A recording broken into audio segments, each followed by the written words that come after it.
يا ربي صل على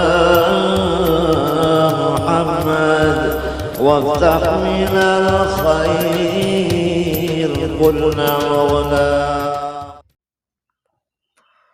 Assalamualaikum warahmatullahi wabarakatuh. Alhamdulillahirabbil alamin. Mudah-mudahan kita selalu diberi kenikmatan, kesehatan, taufik serta hidayah oleh Allah Subhanahu wa taala. Di sini saya akan melanjutkan kisah dari Mbah Sayyid Sulaiman bin Sayyid Abdurrahman Basyaiban.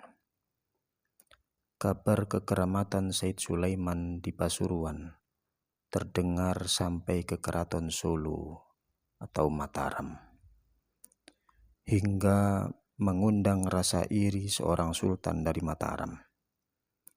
Sang sultan ingin membuktikan kesaktian Sayyid Sulaiman, maka diundanglah ke Keraton Mataram, yang saat itu sedang berlangsung pernikahan putri bungsu sang sultan.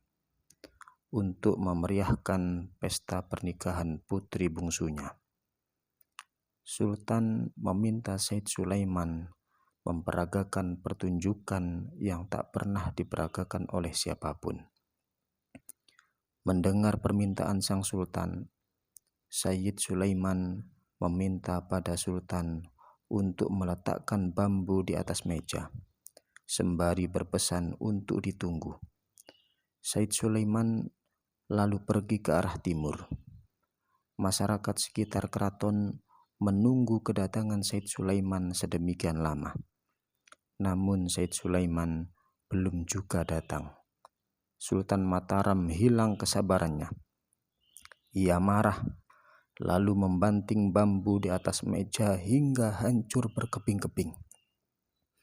Ajaibnya, kepingan bambu-bambu itu menjelma menjadi hewan bermacam-macam.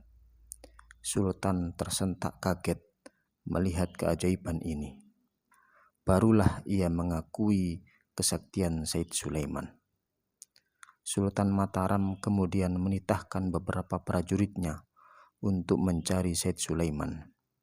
Sedang hewan-hewan jelmaan bambu itu terus dipelihara.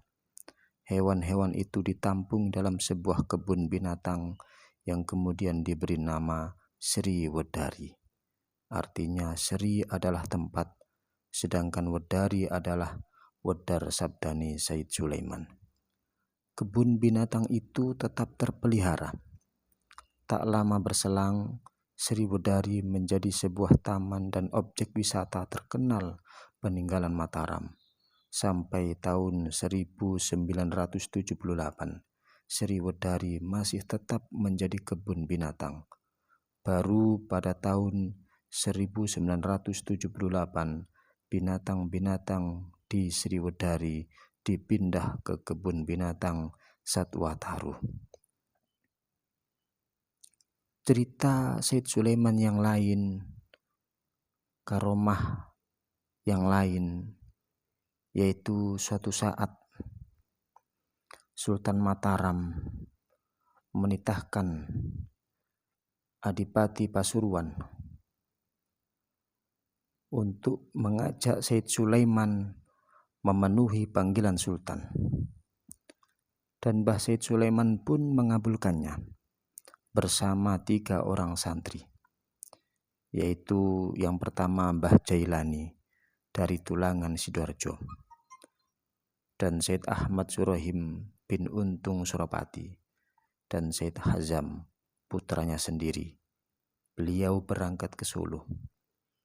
Di keraton, Sultan Solo mengumpulkan pembesar-pembesar kerajaan.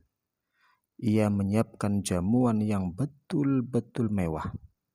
Namun ada yang terasa janggal di hati Mbah Sayyid Sulaiman. Ada 3 keris pusaka yang diletakkan di atas cowek yang ada sambalnya.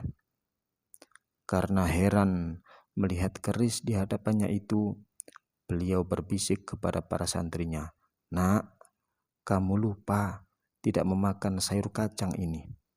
Ayo makan masing-masing 1. "Oh iya Mbah, jawab mereka. Akhirnya 3 buah keris itu dimakan seperti halnya makan sayur kacang. Semua yang hadir terhenyak. Kalau muridnya saja seperti ini, apalagi gurunya, gumam mereka kagum.